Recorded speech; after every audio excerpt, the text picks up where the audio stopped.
നമ്മൾ ആദ്യം തന്നെ പോർക്കൊന്ന് വേവിച്ചെടുക്കണം. ഇച്ചിരി ഉപ്പും കുരുമുളക് പൊടിയും മഞ്ഞൾപ്പൊടിയും അങ്ങനെ എല്ലാം കൂടി ഇട്ടിട്ട് കുറച്ച് മസാലയും കൂടെ ആഡ് ചെയ്തിട്ട് അതൊന്ന് വേവിച്ചെടുക്കുക. എന്നിട്ട് ചട്ടി വെച്ചിട്ട് കുറച്ച് വെളിച്ചെണ്ണ ഒഴിക്കുക. അതൊന്ന് ചൂടായി വരുമ്പോൾ 2 പട്ട പൊട്ടിച്ചിടാം. അത് കഴിഞ്ഞ് കുറച്ച് പെരുംജീരകം ഡയറക്റ്റായിട്ട് ഇടാം. അത് കഴിഞ്ഞിട്ട് കുറച്ച് ഇഞ്ചി വെളുത്തുള്ളി നന്നായിട്ട് ചതച്ചിട്ട് ആഡ് ചെയ്യുക. എന്നിട്ട് അത് നന്നായിട്ടൊന്ന് മൂപ്പിച്ചെടുക്കുക. അത് മൂത്ത് വരുമ്പോൾ കുറച്ച് സവാള ഇടുക. സവാളയുടെ കൂടെ നമ്മൾ ഇച്ചിരി പച്ചമുളകും വേപ്പിലയും കൂടെ ആഡ് ചെയ്യണം. അതും കൂടി ഇട്ടിട്ട് നമ്മൾ നന്നായിട്ട് മൂപ്പിച്ചെടുത്തിട്ട് പിന്നെ മസാല ആഡ് ചെയ്യാം. ആദ്യം നമ്മൾ മല്ലിപ്പൊടി, കാശ്മീരി ചില്ലി, മഞ്ഞൾപ്പൊടി, മസാല, പിന്നെ നമ്മുടെ മുളക് പൊടി ഇതെല്ലാം കൂടെ ആഡ് ചെയ്യുക. പോർക്ക് മസാലയാണ് ഇതിനകത്ത് ആഡ് ചെയ്തിരിക്കുന്നത്.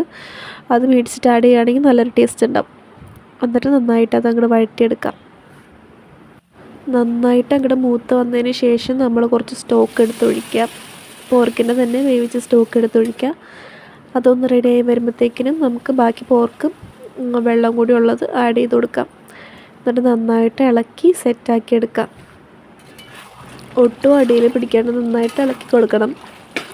എന്നിട്ടത് സെറ്റായി വരുമ്പോഴത്തേക്കിനും കുറച്ച് കുരുമുളക് പൊടി പൊടിച്ച് വെച്ചത് അതും കൂടെ ആഡ് ചെയ്തിട്ട് നന്നായിട്ട് ഇളക്കാം. പിന്നെ കുറച്ച് കായ ഓൾറെഡി വേവിച്ച് വെച്ചിരിക്കുന്നതാണ്, അതും കൂടെ ആഡ് ചെയ്തിട്ട് നന്നായിട്ട് ഇളക്കി സെറ്റ് ചെയ്തെടുക്കാം.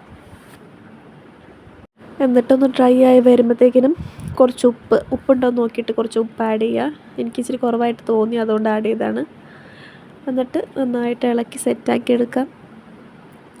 എന്നിട്ട് കുറച്ച് മസാലയും കൂടെ ആഡ് ചെയ്ത് കൊടുക്കുന്നുണ്ട്, ഗരം മസാല. അതും കൂടെ ആഡ് ചെയ്ത് കൊടുത്തിട്ട് പിന്നെ നമുക്ക് കുറച്ച് നേരം അടച്ച് വെച്ച് വേവിക്കാം.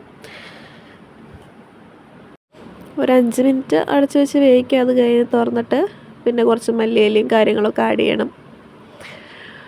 കണ്ടില്ലേ, നല്ല സെറ്റായിട്ട് വന്നിട്ടുണ്ട്. അത്യാവശ്യം വെള്ളമൊക്കെ നന്നായിട്ട് വറ്റി ഡ്രൈ ആയിട്ട് വന്നിട്ടുണ്ട്. ഇനിയാണ് നമ്മൾ മല്ലിയില ആഡ് ചെയ്യാൻ പോണത്. മല്ലിയില നന്നായിട്ട് ചോപ്പ് ചെയ്തെടുത്തത് മുകളിലേക്ക് കൂടെ ഇട്ട് കൊടുക്കുക. എന്നിട്ടൊന്ന് ഇളക്കി ഒന്നുകൂടെ ഒന്ന് ജസ്റ്റ് അടച്ച് വെച്ച് വേവിച്ചാൽ നന്നായിരിക്കും. എന്നിട്ട് നമ്മുടെ പോർക്ക് റെഡി ആയിട്ടുണ്ട്. ഇത്രയേ ഉള്ളൂ, സിമ്പിളായിട്ട് ഉണ്ടാക്കാവുന്നേ ഉള്ളൂ. ഇഷ്ടപ്പെട്ടാൽ ലൈക്ക് ചെയ്യുക, ഷെയർ ചെയ്യുക, സബ്സ്ക്രൈബ് ചെയ്യുക. Thank you.